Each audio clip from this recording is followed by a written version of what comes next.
अभी मार्केट में specially alt coins में ब्लड बाथ आ सकता है। ऑलमोस्ट 67 क्रिप्टो करेंसीज को SEC ने सिक्योरिटी के हिसाब से टर्न कर दिया है। अभी मतलब बहुत अच्छा समय है, एज इन Web2 और कन्वेंशनल फाइनेंस में भी बोला जाता है, when the markets are red it's the best time to bye.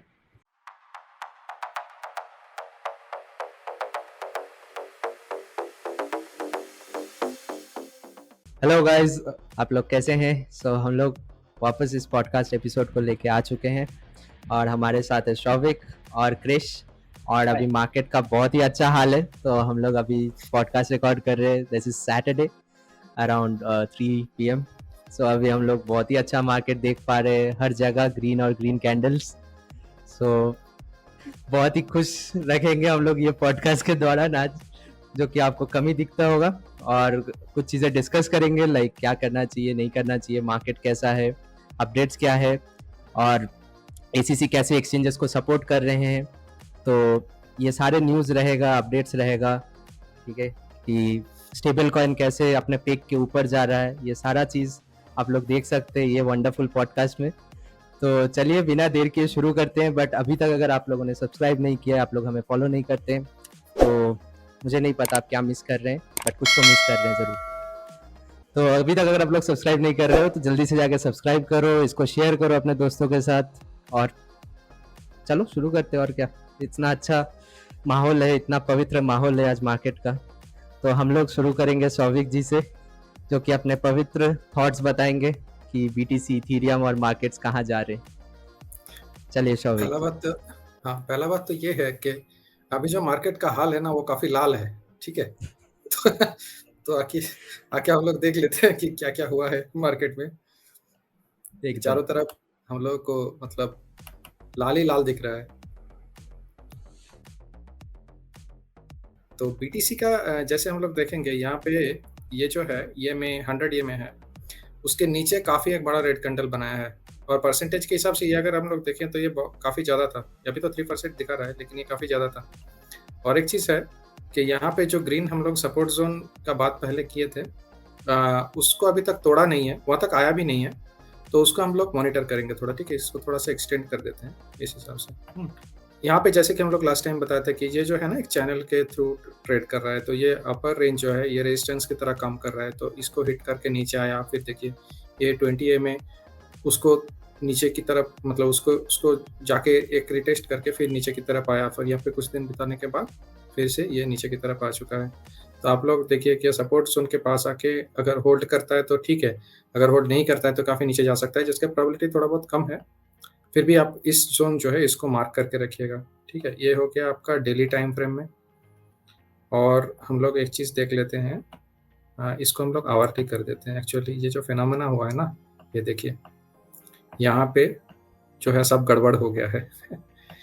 तो यहाँ पे इतना बड़ा बड़ा रेड कैंडल जब बनता है ना, तब आप लोग मान लो कि ये जो है ये रिटेल प्लेयर्स जो है इसको नहीं कर रहा है, इसको इंस्टीट्यूशंस कर रहा है। तो फिर आप लोग उस हिसाब से अपना जो है कैपिटल को बचा के रख के ट्रेडिंग डिसीजंस वगैरह लेंगे। आइए हम लोग थोड़ा सा देख लेते हैं अभी इथेरियम के पास यहाँ पे क्या हो रहा है। इथेरियम में भी कहानी वही है बिल्कुल। तो इसको पहले हम लोग डेली टाइम फ्रेम कर देते हैं। हाँ,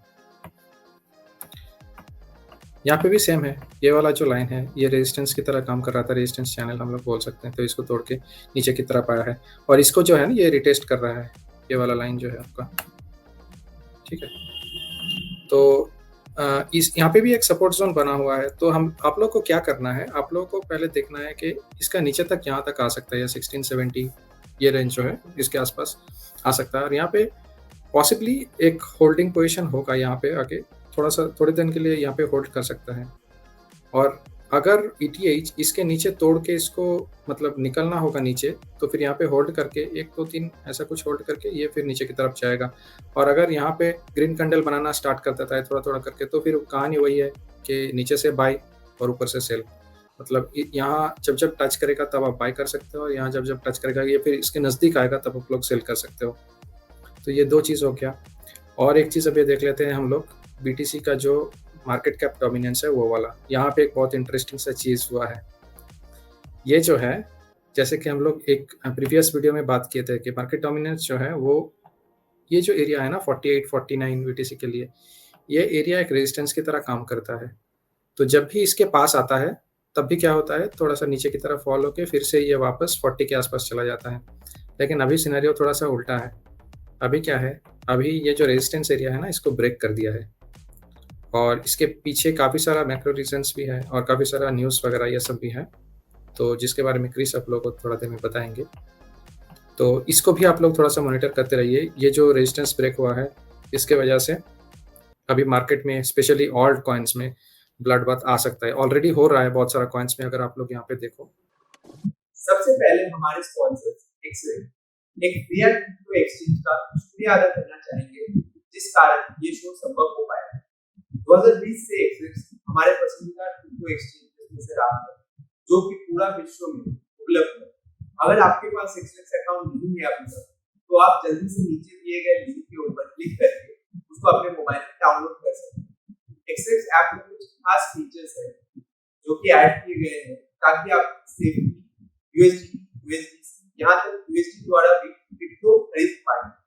जहां तक विश्वसनीयता का सवाल है, एक्सरेक्स ऐप में ताइवान का नेशनल डेवलपमेंट फंड ने इन्वेस्ट किया है, जो एक सरकारी निवेशक संस्था है, और ये एक्सचेंज दुनिया के जाने माने साइबर सिक्योरिटी एक्सपर्ट द्वारा प्रतिस्थापित किया गया है। आप इस ऐप में बिटचेक के द्वारा किसी भी एक्सरेक्स वॉलेट फ्री में क्रिप्टो ट्रांसफर कर सकते हैं। अब P2P ट्रांसफर के लिए आपको कहीं और जाने की जरूरत नहीं है। आप इसी एक्सरेक्स ऐप में बिटचेक कॉन्ट्रैक्ट द्वारा सुरक्षित तरीके से P2P कर सकते हैं। और एक फीचर इसमें हाल ही में ऐड किया गया है, जिसमें आप बिट ट्रेडिंग कर सकते हैं, जो कि ऑटोमेटेड बॉट द्वारा किया जाता है। डाउनलोड लिंक नीचे मेंशन किया गया है। जैसे देखिए यहाँ पे 19%, 18%, 12%, मतलब काफ़ी सारा कॉइन्स जो है उसमें बिकवाली अभी चल रहा है। तो फिर दो चीज़ आप लोग कर सकते हो। एक तो है कि आप लोग के पास जितना कैपिटल है उसका थोड़ा बहुत मतलब लगभग आप मान सकते हो कि 10% to 15% बाइंग करना धीरे धीरे स्टार्ट करो। क्योंकि होता क्या है, मार्केट जब ऊपर जाता है तब हम लोग सोचते हैं कि अभी मार्केट इतना ऊपर आ गया, अभी हम लोग कैसे बाय करेंगे, तो थोड़ा सा नीचे जाने के बाद हम लोग बाइंग स्टार्ट करेंगे। लेकिन वही है कि जब मार्केट फॉल होना स्टार्ट होता है तब आप लोग पहले जो सोचे थे उसके अकॉर्डिंगली डिसीजन नहीं लेते हो। तो प्राइस जो है कुछ कुछ कॉइन्स का, ऑल्ट कॉइन्स का, मतलब बहुत कम प्राइस में आपको मिल रहा है। तो वैल्यूएशन जो है उसका काफ़ी सस्ता वैल्यूएशन हो चुका है। मैं ये नहीं कर रहा हूँ कि उससे नीचे और नहीं जा सकता है, उससे नीचे भी जा सकता है, लेकिन अगर प्रीमियम प्राइस से डिस्काउंट में आपको कुछ चीज़ मिल रहा है और एक अच्छा खासा डिस्काउंट में मिल रहा है, तो फिर आपको मतलब लेना चाहिए। करेक्ट। बस यहाँ और तक मैं ही। एक तो ग्रुप में इस मैं इसको अभी यही देख रहा था कि लाइक पीपल आर सेइंग कि no the general audience is panic selling but I am panic buying, so we are not the same bro. So आप क्या कर रहे हो, हमें जरूर बताइए कि आप पैनिक सेलिंग कर रहे हो, पैनिक बाइंग कर रहे हो। तो या यहाँ पे क्रिश, एक चीज़ शौविक ने जो बताया कि मार्केट डोमिनेंस बिटकॉइन का ऊपर जा रहा है। तो बिटकॉइन का मार्केट डोमिनेंस ऊपर जा रहा है, इसका मतलब ये है कि मैक्सिमम लोग ऑल्ट कॉइन को सेल करके बिटकॉइन में कन्वर्ट कर रहे हैं। क्योंकि अगर आप देखते हो तो मार्केट कितना परसेंट गिरा है, तो मेरे हिसाब से वो 4.5% के आसपास ही होगा या उससे थोड़ा कम ही होगा। लेकिन ऑल्ट्स में बहुत ज़्यादा फॉल हुआ है। तो इसका रीज़न ये होता है कि लोग ऑल्ट कॉइन को सेल करके बिटकॉइन में जा रहे हैं। तो ये मैक्रो में भी यही होता है, मैक्रो कंडीशन में, कि जब banks US banks were going down, तो उस टाइम में भी लोग यूएस डॉलर को डायरेक्टली बिटकॉइन में कन्वर्ट कर रहे थे। इसलिए बिटकॉइन का प्राइस उस टाइम में पंप कर रहा था, बट ऑल्ट कॉइन का प्राइस पंप नहीं कर रहा था। तो जैसे शौविक ने अभी कहा है कि इस मोमेंट में बिटकॉइन अपना प्राइस मोर और लेस होल्ड कर रहा है, उतना नहीं गिरा है compare to alts. Alts like 4-5x times गिरा है बिटकॉइन, इसीलिए बिटकॉइन का डोमिनेंस ज़्यादा है। और मेरे हिसाब से लाइक पैनिक बाइंग और पैनिक सेलिंग तो लोगों का नज़रिया है कि वो इस मोमेंट में क्या करना चाहते हैं, क्या ऑब्जेक्टिव है उनका। तो जो ट्रेडर्स है वो तो ऑब्वियसली स्टॉप लॉस लगा के they are out of the market and they are watching, या तो they are shorting the market in this scenario. But जो इन्वेस्टर्स है उनके लिए ये एक अच्छा बाइंग अपॉर्चुनिटी है, जहाँ पे वो मतलब SIP करके ना करके डायरेक्टली थोड़ा ज़्यादा इन्वेस्ट कर सकते हैं इस मार्केट में, इस सिचुएशन में। तो चलिए इसके साथ हम लोग आज के न्यूज़ में जाते हैं। और आज का काफ़ी सारा न्यूज़ SEC के ऊपर है। और Yes. एसईसी ने लास्ट वीक पता नहीं क्या खा के मार्केट में उतरे थे, पर जो भी खाए थे Boost काफी is the secret of our energy. I think so. तो काफी पोटेंट था, एंड उस पोटेंसी के कारण मार्केट काफी फॉल हुआ है, and they have done a very bizarre things over the last 1 week. एक हफ्ते में उन्होंने जो किया है शायद एक साल में उन्होंने उतना नहीं किया होगा। I think तो people are इसके साथ working very hard in this bear market. I think so. Like SEC thinks this is the only chance for them to break the crypto industry. इसके Yeah. बाद उनके पास चांस नहीं आने वाला, क्योंकि अगले साल बुल मार्केट स्टार्ट हो जाएगा। तो अगर समझ लीजिए कि बिटकॉइन का प्राइस हर दिन 3%, 5%, 10% ऊपर जा रहा है, और उस टाइम में अगर एसएससी बोलता है कि बिटकॉइन इज अ स्कैम, तो लोग नहीं सुनने वाले हैं। पर अभी अगर एसएससी कुछ न्यूज़ लाते हैं, कुछ रेस्ट्रिक्शन लाते हैं, कुछ कॉइन्स को सिक्योरिटीज बोलते हैं, and there is a panic in the market. अगर अभी मार्केट गिरता है तो अभी उतना लिक्विडिटी भी नहीं है मार्केट में, उतना हाइप भी नहीं है, और देयर इज नो नैरेटिव कि आगे क्या हो सकता है। बिटकॉइन हाफिंग के बाद एक नैरेटिव आता है कि हाँ, बिटकॉइन माइनिंग का प्राइस ऊपर जा रहा है, तो इसलिए बिटकॉइन का प्राइस भी रिलेटिवली ऊपर ही जाएगा। तो इसी के साथ आज के पहले न्यूज़ में आज का पहला न्यूज़ जो है वो है कि एसईसी ने कॉइनबेस को ब्लेम किया है, and they have charge them कि Coinbase is running an unregistered securities agency, broker and clearing agency. तो 3 अलग अलग चीज़ है। पहला जो है, they have charge them as unregistered security agency. तो आप सबको पता ही होगा कि कॉइनबेस एक रेगुलेटेड एक्सचेंज है जो कि 2021 में आईपीओ हुआ था। तो आईपीओ के टाइम में एसईसी ने कॉइनबेस के साथ बैठ के उनको गो अहेड दिया था, तभी जाके उनका आईपीओ हो पाया था। तो सडनली इन 2-3 सालों में ऐसा क्या हो गया कि they become the registered to an unregistered securities exchange. So that is something Coinbase is fighting to the nail against the SEC. और आप देख सकते हो कि बहुत जगह में कॉइनबेस ने ओपनली कहा है कि we are going to fight the SEC, और वो अपना जो स्टेकिंग प्रोग्राम है उसको भी क्लोज नहीं कर रहे हैं। और यहाँ पे एसईसी ने ब्रोकर और क्लियरिंग एजेंसी के हिसाब से भी उनको चार्ज किया है। तो उनका कहना है कि क्योंकि वो वॉलेट होल्ड कर रहे हैं अपने यूजर्स का, तो इसीलिए वो ब्रोकर्स है या क्लियरिंग एजेंसी है, because they are also settling for the US dollar to crypto and crypto to US dollar. तो ये तीनों चीज़ बिजार है, क्योंकि already Coinbase has work with SEC for the last 4-5 years for getting their IPO done and then after that IPO। तो मैंने पहले भी एक बार ऐसा एग्जांपल दिया था कि Coinbase is like the good boy of the class, जो कि हर दिन आता है, फर्स्ट बेंच में बैठता है, नोट्स लेता है, टीचर का अच्छा स्टूडेंट है, क्लास में अच्छा रैंक लाता है, और सडनली कोई नया टीचर आता है, आके उसको फेल कर देता है, and he doesn't get a response कि भाई फेल क्यों किया है, मेरा कौन सा आंसर गलत है। तो basically Coinbase is going through such a dilemma right now कि क्यों आप मेरे को बाइनेंस के साथ क्लब कर रहे हो।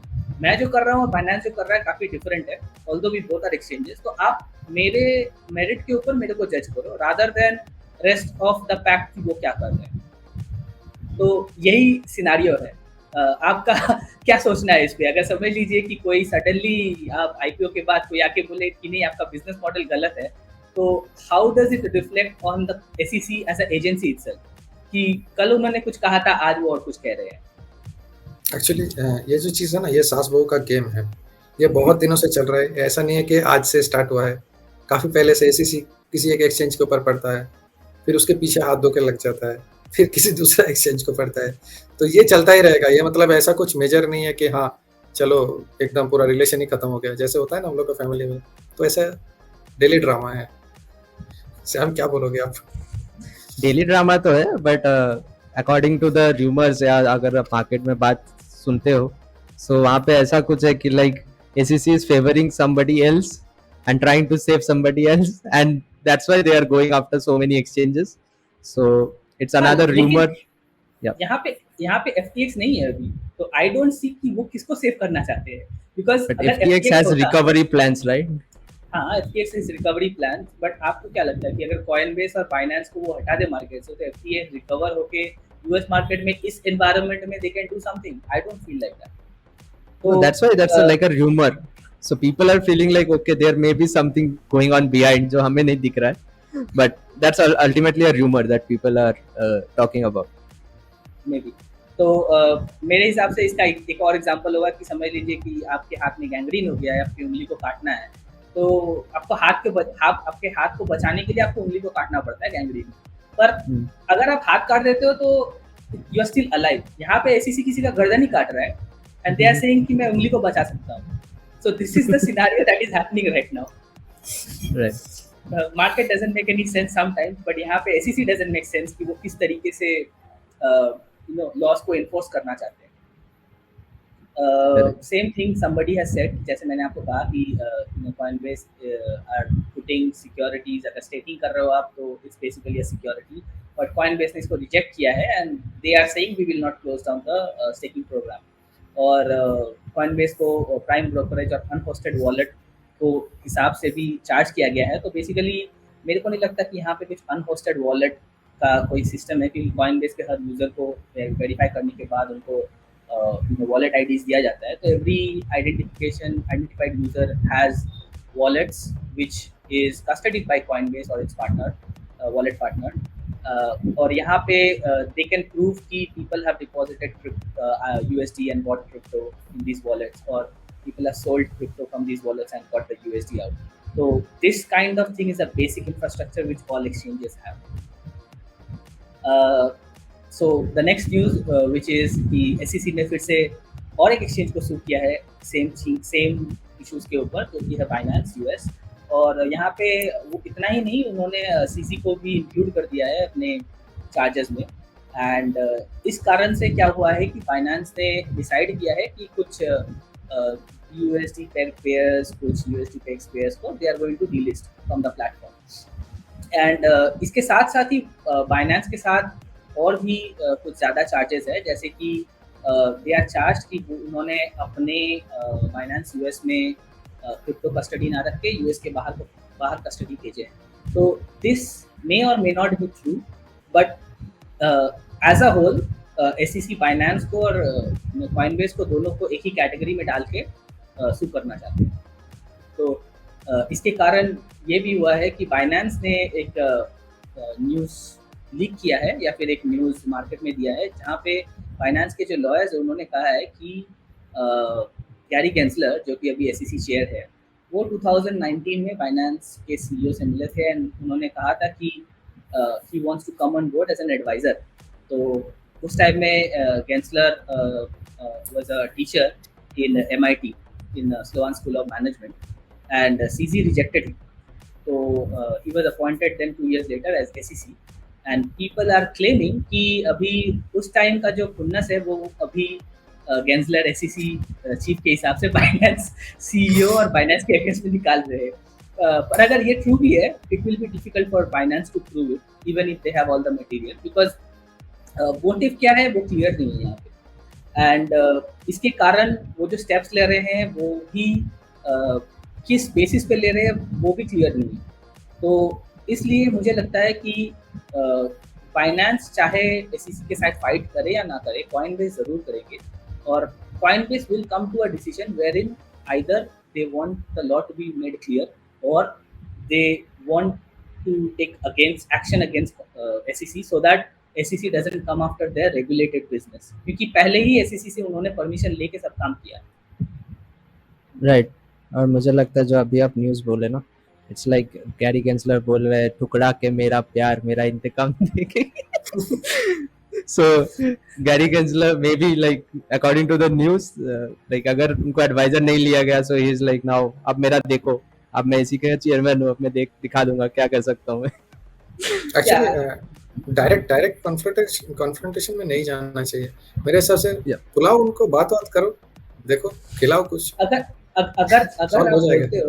अगर आप बोलते हो कि बुलाओ बात करो, तो Coinbase ने लास्ट 3 महीने में या 4 महीने में करीब 120 डेज में 40 डेज SEC के ऑफिस में बिताया है। तो कोई ना कोई Coinbase का SEC के ऑफिस में जाके उनसे बात करने का, डायलॉग करने का कोशिश किया है। तो जो ये भी है कि Coinbase might actually acquire an office in SEC's office, ताकि उनको बार बार आने जाने का जरूरत नहीं पड़े, वहीं पे एक दिन को रख दे ताकि SEC उनसे बात करे। That's a good idea, I think. It's actually a waste of time. It's taking so much of time. मतलब जाके बार-बार हर रोज बैठ के कुछ सॉल्यूशन भी नहीं निकल रहा है। तो अगला लॉसूट मतलब लॉसूट जब फाइल होगा या तो एसईसी उसको फाइल करेगा या फिर coin base defamation suit file करेंगे या फिर कुछ अलग चीज़ फाइल करेंगे ताकि इनको क्लैरिटी मिले, क्योंकि अभी जो भी एसईसी कर रहा है this is not very clear. तो similarly moving on those lines SEC ने और एक काम किया है, तो एज इफ 2 एक्सचेंज को सू करने के बाद भी उनके पास काफ़ी टाइम था, so they are being very efficient here. उन्होंने उसके साथ ही साथ 12 कॉइन्स को सिक्योरिटीज के हिसाब से लिस्ट कर दिया है कि this coins like BNB, BUSD, Solana, Cardano, Polygon, Filecoin, Cosmos, Sand, Mana, Algorand, Axis, EXS और कोटी। तो इनमें से 11 जो है वो कॉइन एंड टोकन्स है, एक जो है वो स्टेबल कॉइन है। तो बाइनेंस USD जो है दैट वाज मिंटेड बाय पैक्सस और बाइनेंस का बस ब्रांडिंग है। तो यहाँ पे बाइनेंस USD को सू करने का मतलब ये होता है कि दे आर कंसिडरिंग कि उन्होंने BUSD का प्रीवियसली IEO किया है या ICO किया है या प्राइवेट सेल किया है, and they are considering it as a way कि ऐसे फाइनेंस से पैसा उठाया है। पर ये एक गलत चीज़ है, क्योंकि BUSD is directly paid with US dollar, जिसका स्टेबल कॉइन इशूअर है पैक्सोस, जो कि ERC-20 में इसको इशू करते हैं। एंड इसके साथ ही पैक्सोस ने कहा है कि अगले फरवरी तक जो भी BUSD ERC-20 में उनको रिटर्न देंगे वो उनको US डॉलर रिटर्न दे देंगे, राइट। तो यहाँ पे वो पैक्सोस के बिजनेस मॉडल में भी क्वेश्चन कर रहे हैं कि what they are doing might not also be the right thing. So they are not just only suing exchanges, they are also getting in a place where वो stable coin issuers को भी अपने ambit में लाना चाहते हैं कि what they are doing is not right, जो कि काफ़ी एम्बिगुअस है, क्योंकि सर्कल भी यही काम कर रहा है, USDT भी, तेदर भी यही काम कर रहा है, but why singularly go after BUSD is not very clear. Thanks to its fantastic sponsor that makes the show possible, XREX, a global leader in fiat to crypto exchange. XREX is our preferred crypto partner from 2020. If you do not have an account with XREX, consider signing up using the link in the show note below. Trade cryptocurrencies with USDT, USDC, or directly with USD on XREX, one of the world's safest and most secure crypto exchanges, which is invested by Taiwan's National Development Fund and run by international cybersecurity experts. You can also send crypto for free to other XREX users with XREX BitCheck, which escrows your fund with a contract, making P2P transactions much safer and easier. Or use its advanced grid trading feature to DCA your crypto. Download the XREX app on Play Store or App Store today. Link below. Correct. और after this news I think we have seen like बस Ethereum और bitcoin पे नहीं, हम लोग पूरा market पे देख सकते हैं कि after this news almost 67 crypto currencies को SEC ने सिक्योरिटी के हिसाब से टर्न कर दिया है आफ्टर दिस 12, एंड उन्होंने कहा है कि हॉवी टेस्ट के कारण ये कर रहे हैं। तो मेरे हिसाब से अगर हॉवी टेस्ट BUSD पे लागू होता है तो हॉवी टेस्ट USDC और USDT में भी लागू होता है। तो why haven't they put USDT and USDC as a security? तो यहाँ पे रूल कुछ क्लियर नहीं है। तो लेट्स सी कि why they have done it, will be looking for it, और obviously we will tell our viewers कि किस लिए BUSD को सू किया गया था, क्या रीजन से। और इन तीनों के अलावा और भी काफ़ी न्यूज़ है जो कि मार्केट को डाउन किए हैं, और जिनमें से सबसे बड़ा न्यूज़ है कि रॉबिनहुड, जो कि एक US based stock trading platform है जो क्रिप्टो को भी अलाउ करते हैं वहाँ पे ट्रेडिंग के लिए, उन्होंने सोलाना, पॉलीगॉन और कार्डानो को डीलिस्ट करने का प्लान किया था, क्योंकि SEC has already crack down on these crypto as security. तो इसलिए रॉबिनहुड उनको लिस्ट नहीं करना चाहता। पर यहाँ पे फिर एक क्वेश्चन आता है, अगर रॉबिनहुड के पास ऑलरेडी एक लाइसेंस है ब्रोकर डीलर के हिसाब से कि they can trade equities, they can trade commodities, तो why are they delisting Solana, Polygon, Cardano as a security? क्योंकि उनके पास वो लाइसेंस शायद है कि they can buy and sell securities on Robinhood exchange. पर यहाँ पे भी इट्स नॉट वेरी क्लियर कि वो इस तरीके के डिसीजंस क्यों ले रहे हैं। मेरे हिसाब से it's more like a precautionary thing rather than something big. but they have around a few $1 billion worth of crypto in their asset holding. और अगर वो ये करते हैं then they have to dump it on the market at the market price. तो इसी कारण market is one of the reasons going down, especially in these coins like Solana, Polygon, Cardano, जहाँ पे almost 15-20% के आसपास drop हुआ है. Right. सो हम लोग को yeah. क्या नेक्स्ट इस बार तो हम लोग बस बिटकॉइन इथेरियम देख रहे हैं, और बाकी एक बार आप लोग जाके बाकी कॉइन्स का भी देख सकते हो हाल क्या है, क्योंकि इस न्यूज़ के बाद जितने कॉइन्स का नाम आया है उनका तो हाल बहुत ही बेहाल हो चुका है. बट ओवरऑल मार्केट में भी दूर दूर तक कुछ दूर दूर तक green कहीं candle हरियाली नहीं दिख रहा है. green दूर दूर तक कहीं भी हरियाली नहीं दिख रहा है. हालत बहुत खराब है. राइट. सो जो बात हम लोग बोल रहे थे नीचे कि पैनिक बाइंग, पैनिक सेलिंग जो भी है, सो आप देख लो आप कौन सा करना चाहते हो. But this is right now the situation of the market जहाँ पे बस लाल ही लाल है. तो और जस्ट और एंजॉय द ब्लड बाथ. और यही नहीं कि लाल ही लाल है, लोग को पता भी नहीं है कि क्यों लाल है, क्योंकि Correct. लाइक एसईसी ने एक साथ इतना सारा चीज वो लेके आए हैं कि वो कॉइन्स को सिक्योरिटी के हिसाब से बोल रहे हैं, वो बाइनेंस को सू कर रहे हैं, वो कॉइनबेस को सू कर रहे हैं. So they are doing a lot of things left right and centre, and some of the things even doesn't make sense, जैसे कि हम लोगों ने पहले डिस्कस किया था. एंड यूएस फाइनेंस यूएस जो कर रहा है that also doesn't make sense, कि सडनली फाइनेंस यूएस ने ये सब के ऊपर डिसाइड कर लिया है कि they are going to remove 10 trading pairs in wake of the loss जो कि उन्होंने कवर किया है.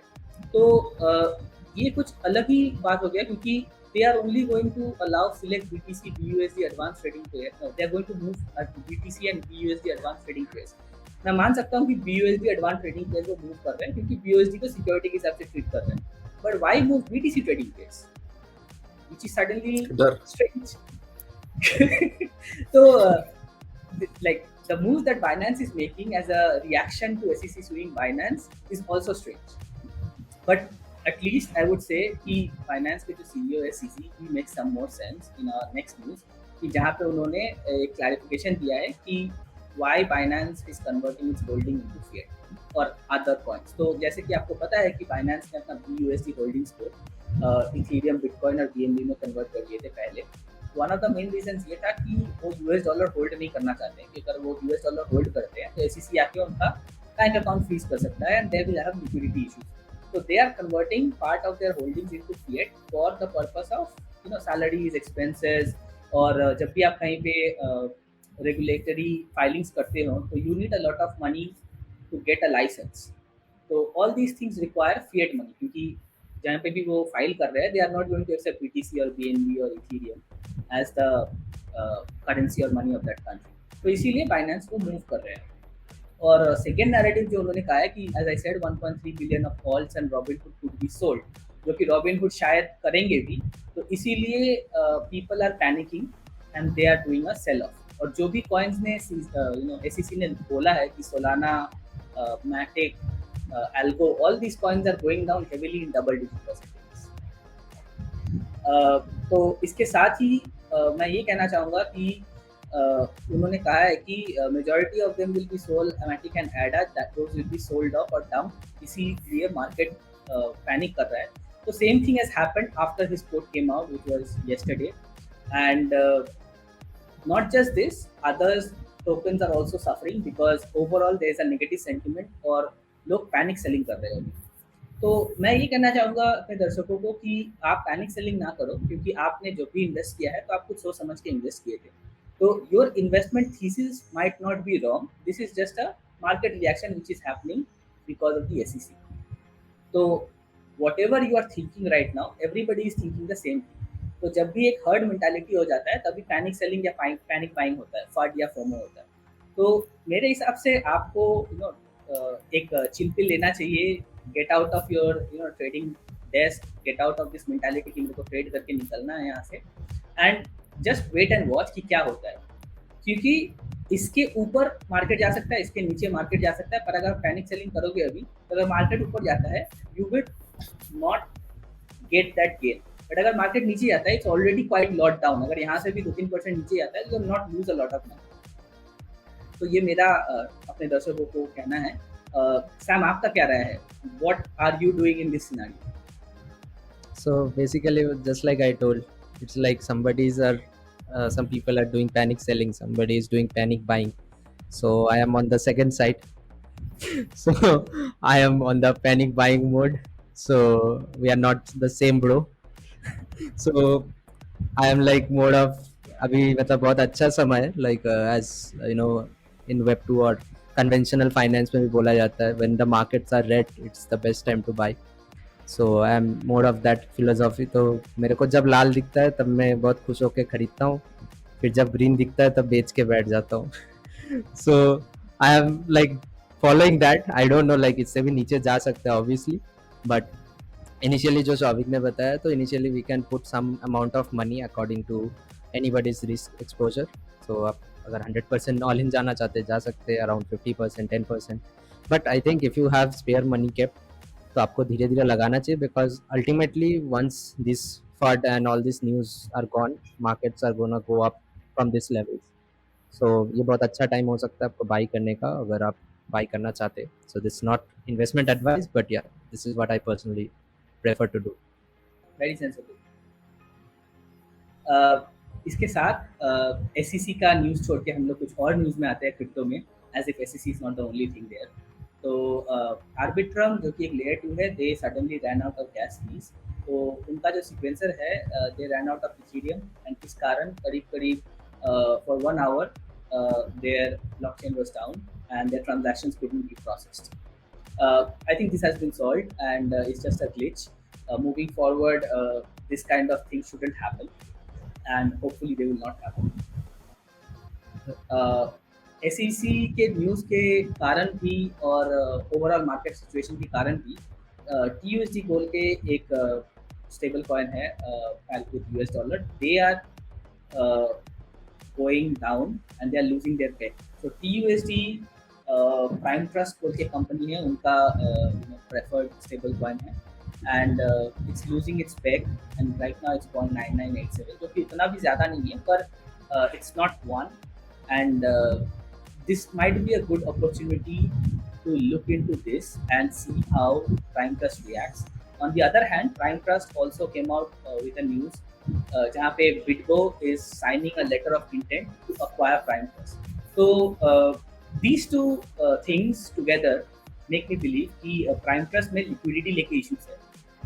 या तो उनके बैंकिंग पार्टनर्स में कुछ प्रॉब्लम है, या तो they have probably issued more, या they are losing money for whatever reasons, they have liquidity issues. इसीलिए वो इस टाइम में BitGo के साथ एक letter of intent sign कर रहे हैं, ताकि BitGo can acquire Prime Trust, inject some money in and stabilize the situation.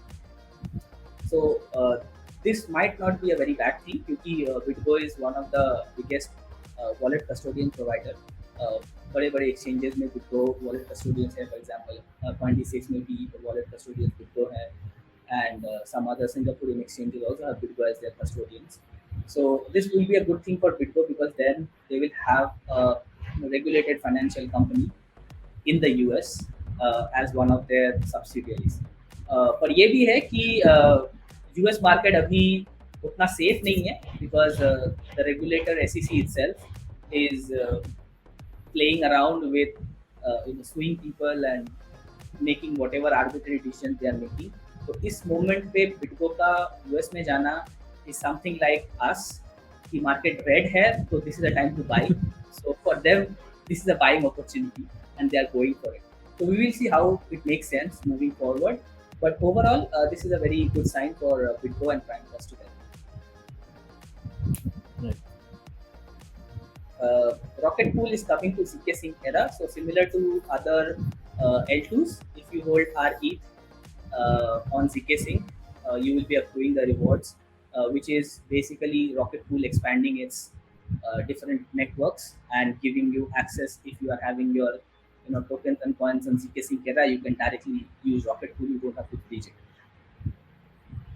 और इतने सारे नेगेटिव न्यूज़ के बाद एक पॉजिटिव न्यूज़ जो कि है सिटी के Matt Swan, he has launched crypto fund for $300 million, and उन्होंने यहाँ पे कहा है कि he is going to invest in tokens which has liquidity and which is already in the market. So it's not the kind of fund जहाँ पे वो जाके स्टार्टअप को इन्वेस्ट करेंगे.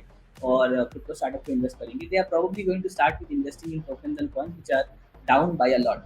तो बेसिकली इतने सारे कॉइन्स एंड टोकन्स जो अभी आज के डेट पे 20-25% के नीचे गए हैं, those are all buying opportunity and Matt is actually going to put some liquidity into it. $300 million is not going to make a lot of dent into moving the market, but बूंद बूंद से सागर बनता है। तो basically because of that I think this is a bullish sign कि इस moment में कोई ट्रेडिशनल फाइनेंस बैकग्राउंड से लोग आके क्रिप्टो में इन्वेस्ट करते हैं।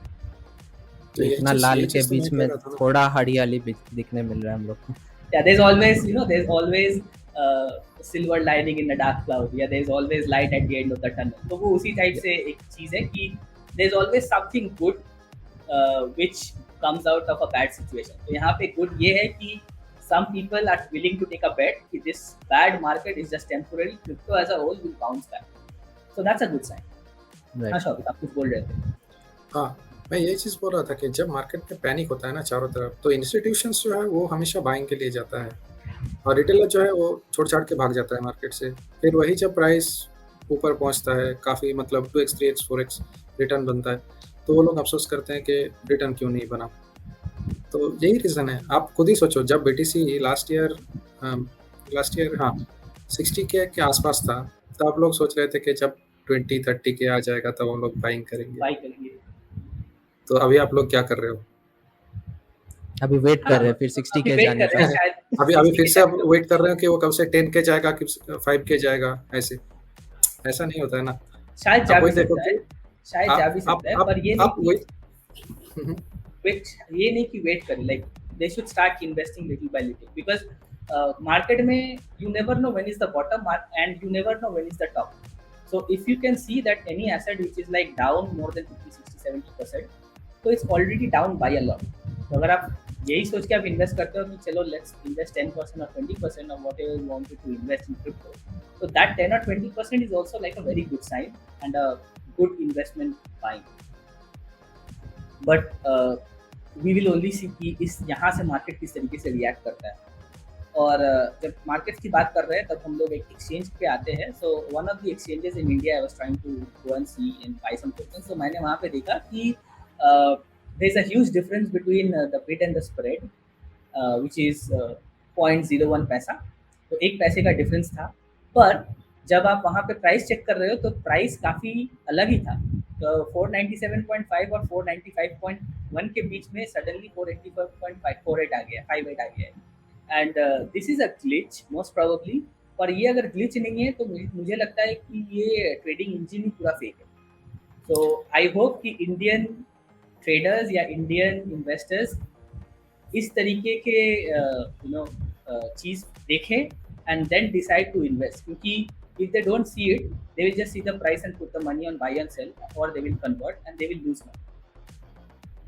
Right. Shavik, आपको क्या लगता है? You are a हाँ, इसमें trader who has actually traded in stocks and crypto, पर इस तरीके की चीज़ आप कभी नोटिस करते हो? हाँ, इस तरीके की चीज़ मैं ज़रूर नोटिस करता हूँ और वो भी स्पेशल इवेंट किसी दिन होता है, तब इवेंट के दिन ही ऐसा गड़बड़ होता है। जैसे मान लो किसी दिन मार्केट बहुत ज़्यादा फॉल हो गया या फिर कोई एक न्यूज़ आ गया मार्केट में जिसके कारण मार्केट बहुत तेज़ी से भागने वाला है। तो उसी स्पेशल इवेंट के दिन जो है ना आपको ये सब चीज़ दिखेगा। ये मैं क्रिप्टो के स्पेसिफिकली मतलब क्रिप्टो के बारे में नहीं बोल रहा हूँ, ये स्टॉक्स में भी ऐसा ही होता है। स्टॉक मार्केट में भी आप खुद ही नोटिस करोगे, काफ़ी सारा ब्रोकर्स में जो है ऐसा चीज़ दिखेगा आपको। कहीं पे आपको ऑर्डर नहीं लगा, कहीं पे आपको स्टॉप लॉस हिट नहीं हुआ, कुछ हो गया, हैंग हो गया। और जो नया है मार्केट में आया है, मतलब लास्ट कुछ सालों से हो रहा है, आपका जो ब्रोकर है वो मतलब प्लेटफॉर्म जो है वो हैंग कर जाता है, ट्रेडिंग टर्मिनल हैंग कर जाता है। आप बैठे हुए हो कब आपका एग्जीक्यूशन होगा कब, और पता चला डे में लॉस लेके आप जा चुके हो। तो ये सब चीज़ जो है रिटेलर्स को काफ़ी नुकसान देता है। तो इसी के साथ ही हम लोग आज के पॉडकास्ट पे आ चुके हैं एंड होपफुली आपको ये पॉडकास्ट अच्छा लगा होगा and you will get something from it. And with this I give it over to you Sam. या सो आफ्टर इतने सारे लाल चीज़ों को देखने के बाद एटलीस्ट लास्ट में हम लोग को थोड़ा सा पॉजिटिव चीज़ें मिले और कुछ चीज़ें हम लोग डिस्कस किए कि जो चीज़ आगे जाके अच्छे हो सकते हैं। But according like 2-3 weeks back we started off a poll, जो मैं बात किया था पॉडकास्ट पे कि like let's see like where the market goes. So Krish told that the market will be going downside according to the macros, and Shavik told like, okay, this may be going sideways or maybe going up. But according to the macros, Krish is winning right now as it's going down, and it had gone down at a very big margin. So yeah, let's see Now there where the is next. Yeah. now there is only one way for the market to go, and this is this. Yeah. So I cannot say anything else. This is not an investment advice or anything, but market से एक ही direction में भी जा सकता है. Right. So we hope that you got some value and updates from this podcast. So हम लोग कोई भी buying and selling tips नहीं दे रहे हैं यहाँ पे. हम लोग जो भी updates आ रहे हैं, जो भी news and analysis हम लोग कर रहे हैं, उसको हम लोग आप तक पहुँचाने का कोशिश है. So do like it, do share it with your friends so that they also know कि ऐसे कुछ चीज़ें चल रही हैं बैक एंड पे. बिकॉज हो सकता है आप मार्केट में ट्रेड कर रहे हो, इन्वेस्ट कर रहे हो, बट बहुत सारे फैक्टर्स होते हैं मार्केट के बैकग्राउंड पे जिसके कारण ये सब चीज़ें हो रही हैं, जो हो सकता है आपको इनिशियली पता ना हो. बट हमारा कोशिश ये रहता है कि आपको फैक्टर्स तक लेके आए, तब आप भी एक यूनिफॉर्म डिसीजन ले पाओ rather than just following the trend and भीड़ भाड़ में चल दिए. So with that thing, I think we have come to an end of this wonderful, green and insightful podcast that we did today.